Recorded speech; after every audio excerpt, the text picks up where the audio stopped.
Père et du Fils et du Saint-Esprit. Le Seigneur soit avec vous. Le beau soleil, c'est-tu pas merveilleux, hein? On se dit toujours d'une fois à l'autre, ben là, on va en profiter, c'est peut-être la dernière fois, mais en tout cas, ça a l'air à continuer, hein? Alors, on va rendre grâce pour ça, en particulier, puis aussi pour toutes les choses que cette semaine nous sont arrivées et qui nous ont fait du bien. Seigneur, prends pitié. Ô Christ, prends pitié. Seigneur, prends pitié. Que Dieu, dont l'amour est tout-puissant, qui est Père et proche des humbles, nous fasse miséricorde. Qu'il nous pardonne nos fautes et nous conduise à la vie éternelle.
Dieu éternel et tout-puissant, augmente en nous la foi, l'espérance et la charité. Et pour que nous puissions obtenir ce que tu promets, fais-nous aimer ce que tu commandes. Par Jésus le Christ, notre Seigneur.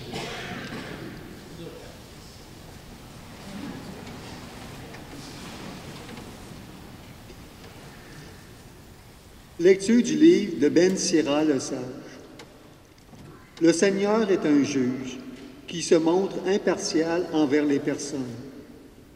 Il ne défavorise pas le pauvre. Il écoute la prière de l'opprimé. Il ne méprise pas la supplication de l'orphelin, ni la plainte répétée de la veuve. Celui dont le service est agréable à Dieu sera bien accueilli. Sa supplication parviendra jusqu'au ciel. La prière du pauvre traverse les nuées tant qu'elle n'a pas atteint son but. Il demeure inconsolable. Il persévère tant que le Très-Haut n'a pas jeté les yeux sur lui, ni prononcé la sentence en faveur des justes et rendu justice. Parole du Seigneur.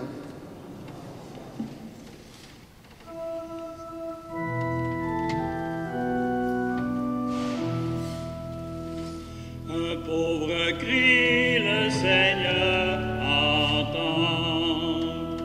Un pauvre crie, le Seigneur entend. Je Je bénirai le Seigneur en tout temps, sa louange sans cesse à mes lèvres. Je me glorifierai dans le Seigneur, que les pauvres m'entendent et soient en fête.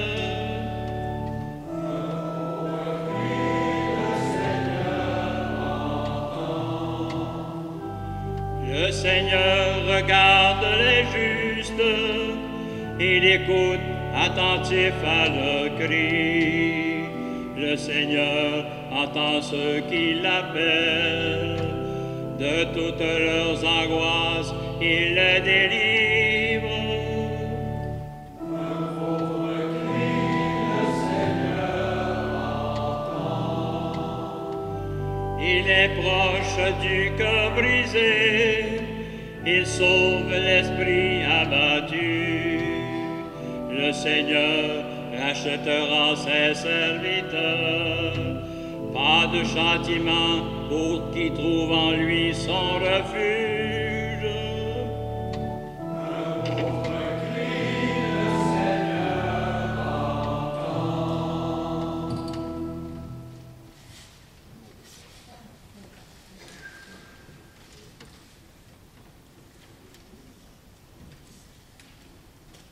Lecture de la deuxième lettre de saint Paul apôtre à Timothée.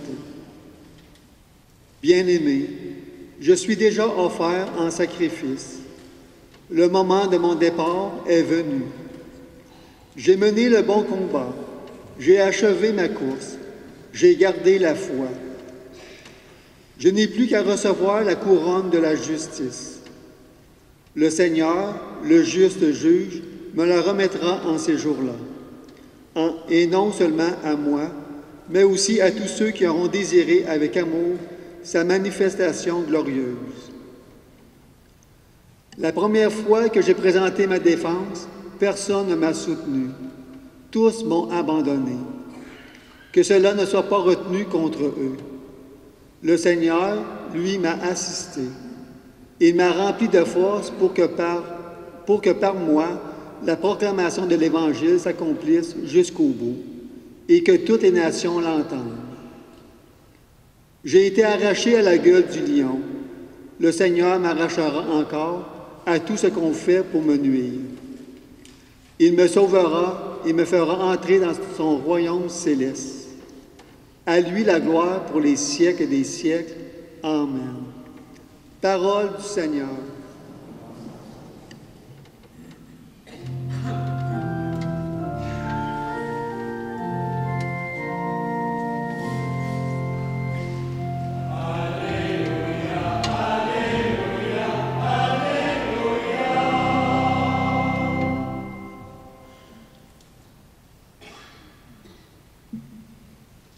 Dans le Christ, Dieu réconciliait le monde avec lui. Il a mis dans notre bouche la parole de la réconciliation. Alléluia, alléluia, alléluia. Le Seigneur soit avec vous. Évangile de Jésus le Christ selon saint Luc. En ce temps-là, à l'adresse de certains qui étaient convaincus d'être justes et qui méprisaient les autres, Jésus dit la parabole que voici. Deux hommes montèrent au temple pour prier. L'un était pharisien et l'autre publicain, c'est-à-dire collecteur d'impôts.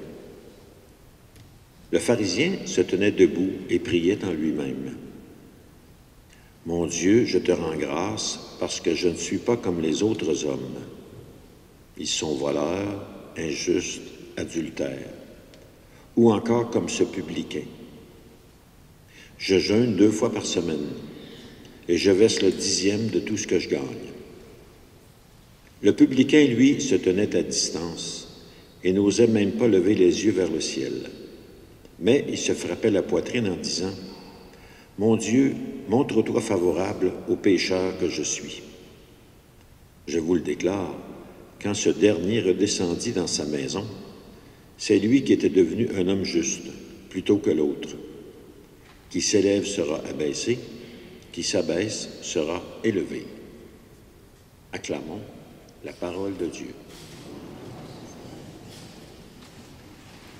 Comme nous avons la chance d'avoir un gars qui a déjà été collecteur d'impôts dans sa vie, alors je vais l'inviter à vous adresser la parole.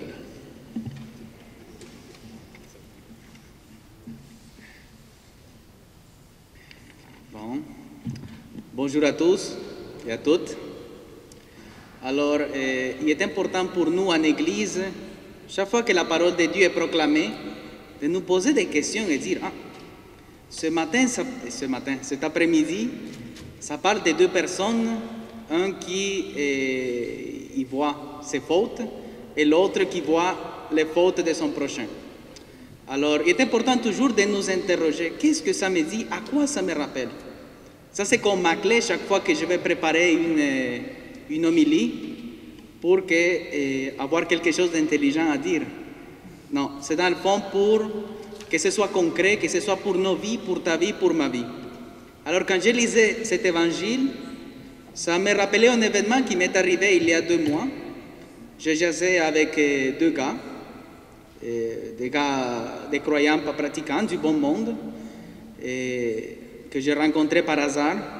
Et toujours quand ils me posent la question, qu'est-ce que tu fais ici à Plessisville?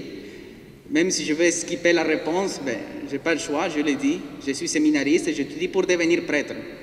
Alors, les 90% du temps, on embarque dans la discussion de l'Église.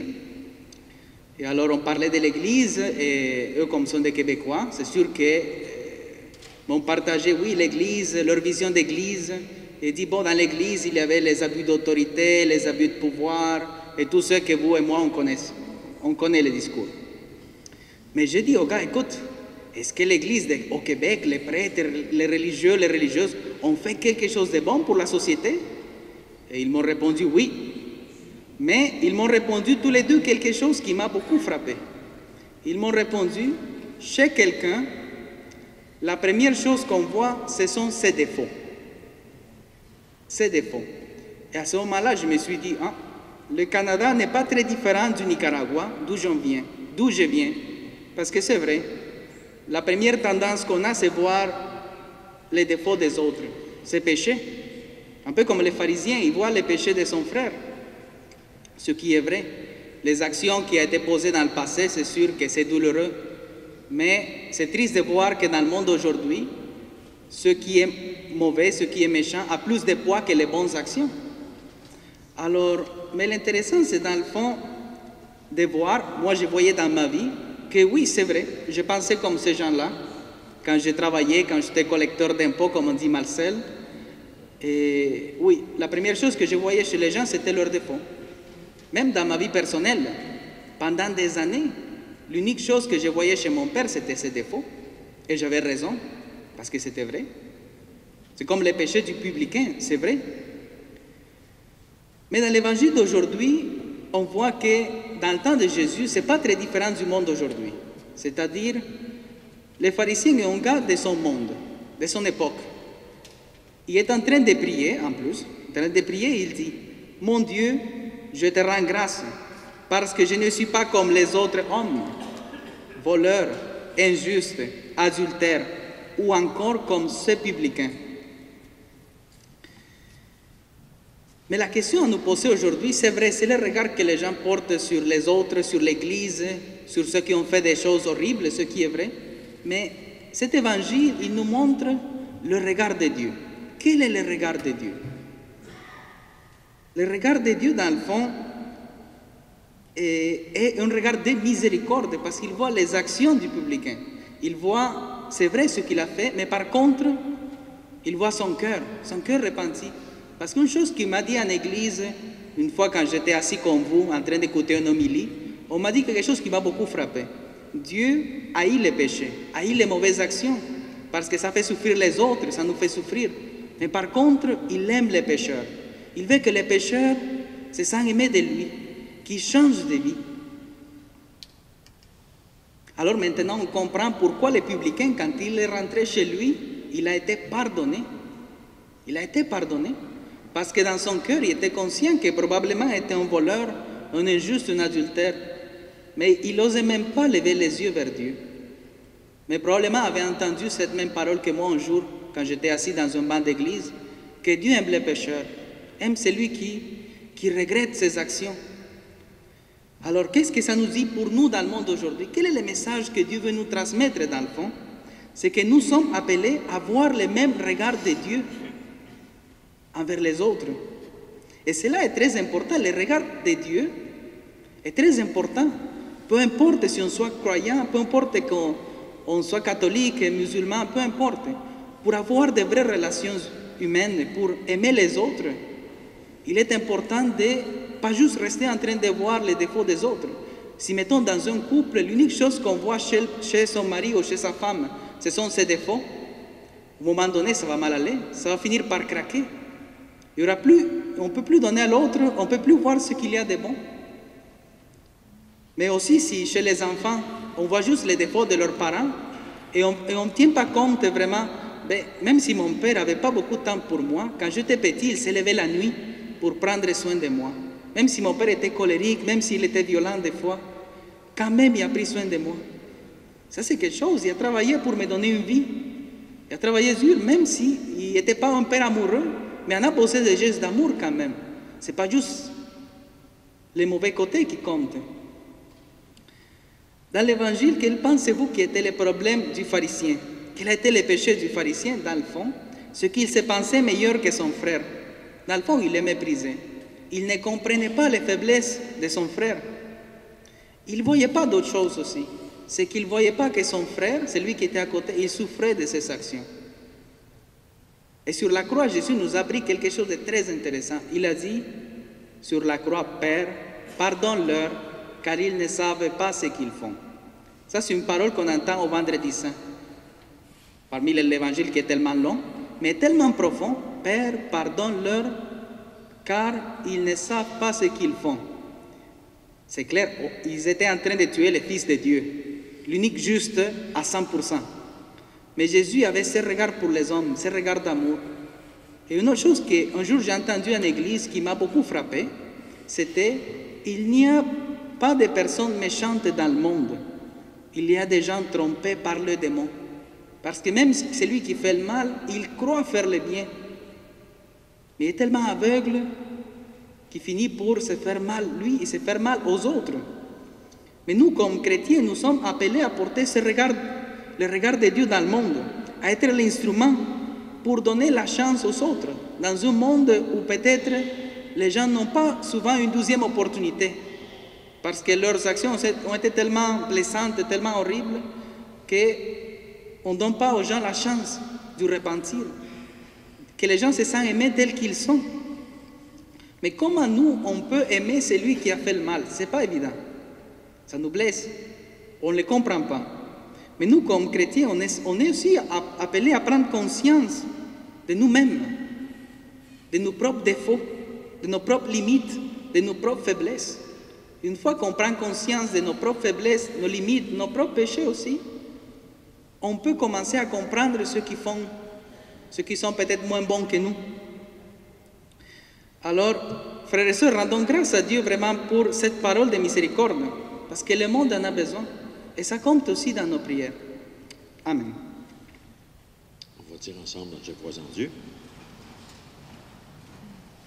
Je crois en Dieu, le Père Tout-Puissant, Créateur du ciel et de la terre, et en Jésus-Christ, son Fils unique, notre Seigneur, qui a été conçu du Saint-Esprit, est né de la Vierge Marie, a souffert sous Ponce Pilate, a été crucifié, est mort et a été enseveli, est descendu aux enfers, le troisième jour est ressuscité des morts, est monté aux cieux, est assis à la droite de Dieu le Père Tout-Puissant, d'où il viendra juger les vivants et les morts. Je crois en l'Esprit Saint, à la Sainte Église catholique, à la communion des saints, à la rémission des péchés, à la résurrection de la chair et à la vie éternelle. Amen. Faisons notre prière universelle. Pour l'Église, afin que, fidèle au Christ, elle demeure attentive aux espoirs des hommes et des femmes d'aujourd'hui, en particulier les plus démunis, prions le Seigneur. Seigneur, écoute-nous. Seigneur, exauce-nous. Pour les chefs des nations et les autres responsables politiques, afin que dans l'esprit évangélique, ces gens travaillent pour l'avance des peuples. Prions le Seigneur. Seigneur, écoute-nous. Seigneur, exauce-nous. Pour les communautés religieuses contemplatives d'ici, afin qu'elles persévèrent dans la vocation de prier continuellement pour la paix chez nous et partout dans le monde. Prions le Seigneur. Seigneur, écoute-nous. Seigneur, exauce-nous. Pour les banques alimentaires et les autres œuvres de charité, afin qu'elles trouvent des personnes toujours prêtes à les soutenir financièrement et spirituellement. Prions le Seigneur. Seigneur, écoute-nous. Seigneur, exauce-nous. Pour nos communautés chrétiennes, afin qu'elles redécouvrent la place centrale de Dieu dans leur vie quotidienne. Prions le Seigneur. Seigneur, écoute-nous. Seigneur, exauce-nous.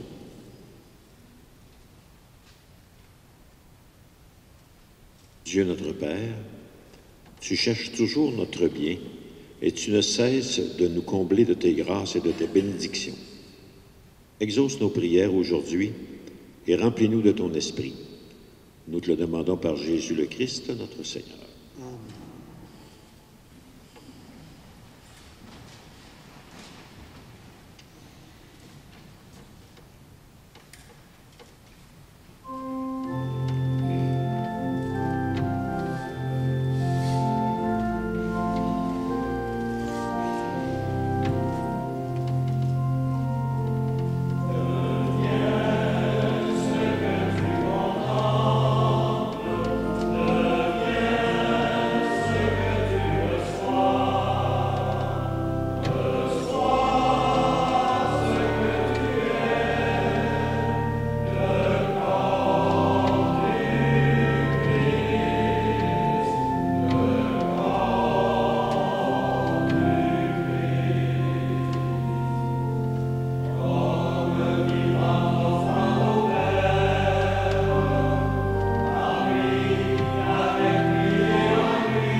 Prions ensemble au moment d'offrir le sacrifice de toute l'Église.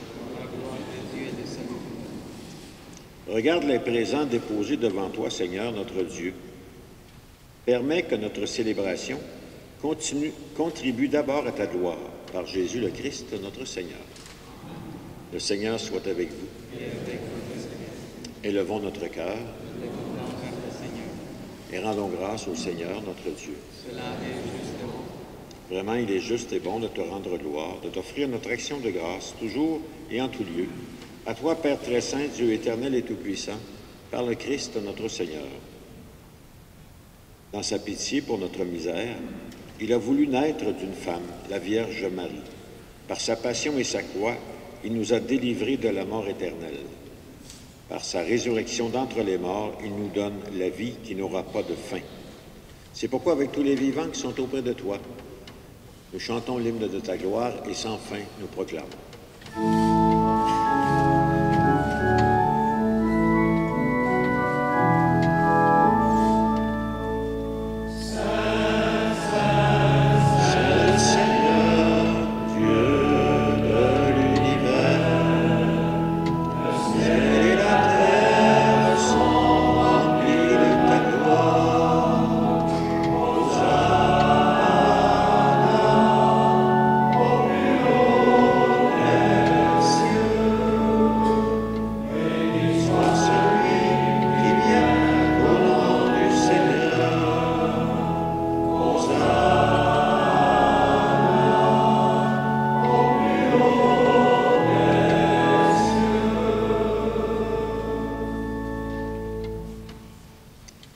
Seigneur, toi qui es vraiment saint, toi qui es la source de toute sainteté, nous te prions. Sanctifie ces offrandes en répandant sur elles ton esprit, qu'elles deviennent pour nous le corps et le sang de Jésus le Christ, notre Seigneur. Au moment d'être livré et d'entrer librement dans sa passion, il prit le pain. Il rendit grâce, il le rompit, et le donna à ses disciples en leur disant, « Prenez et mangez-en tous. Ceci est mon corps, livré pour vous. »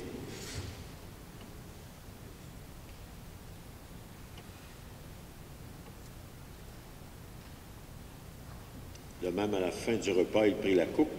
De nouveau, il rendit grâce et la donna à ses disciples en leur disant, « Prenez et buvez-en tous, car ceci est la coupe de mon sang, le sang de l'alliance nouvelle et éternelle, qui sera versé pour vous et pour la multitude en rémission des péchés. Vous ferez cela en mémoire de moi. »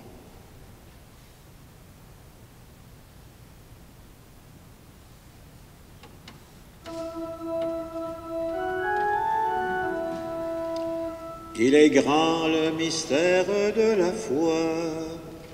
Nous acclamons ta mort, Seigneur Jésus. Nous célébrons ta résurrection. Nous attendons ta venue dans la gloire.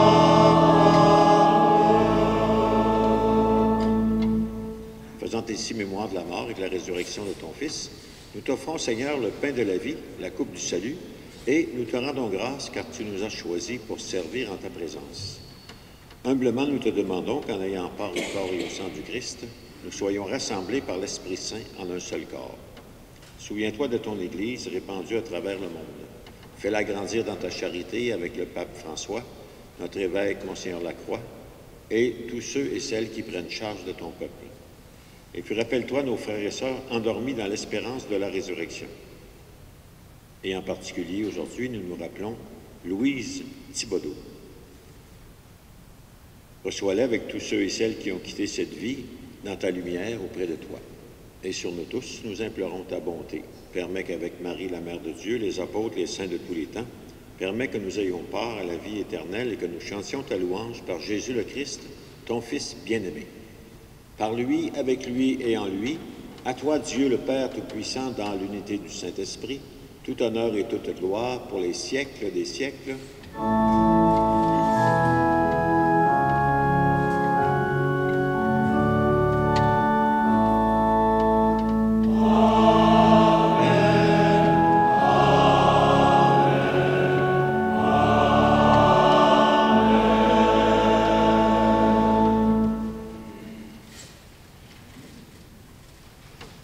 Redisons la prière que le Seigneur nous a laissée. Notre Père, qui es aux cieux, que ton nom soit sanctifié, que ton règne vienne, que ta volonté soit faite sur la terre comme au ciel. Donne-nous aujourd'hui notre pain de ce jour. Pardonne-nous nos offenses, comme nous pardonnons aussi à ceux qui nous ont offensés. Et ne nous laisse pas entrer en tentation, mais délivre-nous du mal. Délivre-nous de tout mal, Seigneur, et donne la paix à notre temps. Par ta miséricorde, libère-nous du péché. Rassure-nous devant les épreuves en cette vie, où nous espérons le bonheur que tu promets et l'avènement de Jésus le Christ, notre Sauveur. Car c'est à toi qu'appartiennent le règne, la puissance et la gloire, pour les siècles des siècles. Seigneur Jésus, tu as dit à tes apôtres, « Je vous laisse la paix, je vous donne ma paix. Ne regarde pas nos fautes, mais la foi de ton Église, et pour que ta volonté s'accomplisse, donne-lui toujours cette paix. Conduis-la vers l'unité parfaite, toi qui règnes pour les siècles des siècles. » Que la paix du Seigneur soit toujours avec vous. Et avec votre esprit. Échangeons la paix du Christ. Tiens avec toi.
Heureux les invités au repas du Seigneur. Voici l'agneau de Dieu, celui qui enlève le péché du monde. Seigneur, je ne suis pas digne de te recevoir, mais dis seulement une parole, je serai guéri.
Seigneur Jésus, tu ne nous juges pas selon nos limites. Aide-nous à fixer notre regard sur toi, pour que nous puissions nous relever chaque fois que nous tombons. Enseigne-nous à voir nos frères et sœurs à travers ton regard, un regard de tendresse et d'amour, de compassion et de compréhension, toi qui vis avec le Père et l'Esprit pour les siècles des siècles.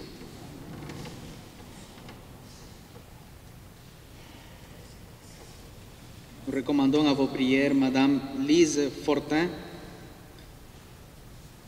décédée à 54 ans de Laurierville, et aussi pour Madame Janine Charbonneau, de 86 ans, vient de Plessisville. Elle vient de Plessisville. Le mardi 29 octobre à 19h30, à la sacristie de l'église Notre-Dame de Lourdes, aura lieu une rencontre des membres des comités de consultation et d'organisation locale, SECOL, pour regarder ensemble le décret émis par notre archevêque en avril 2016 et en avoir une compréhension commune pour notre paroisse. Les membres de l'Assemblée pourront vous donner plus d'informations. Toutes les personnes intéressées à connaître ce mécanisme de participation dans les communautés sont aussi les bienvenus à cette occasion.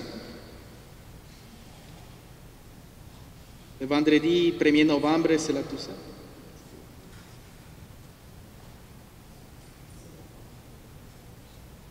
Le vendredi 1er novembre, on célèbre la Toussaint. Et aussi pour la commémoration des défunts, à Inverness et Lister, la célébration aura lieu le 3 novembre, en même temps que les intentions communes. Pour l'église de Saint-Calixte, elle sera le samedi 9 novembre. Pour les filles d'Isabelle et le chevalier Colomb, Pour l'église Saint-Calixte, elle sera le samedi 9 novembre, pour les filles d'Isabelle et le chevalier Colomb.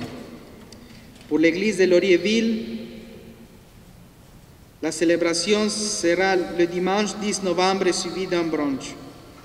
Vous pouvez procurer les cartes avec Martel ou Diane Saint-Pierre. Il y aura des intentions communes pour les samedis 2 novembre et dimanche 3 novembre, et ce pour toutes les églises.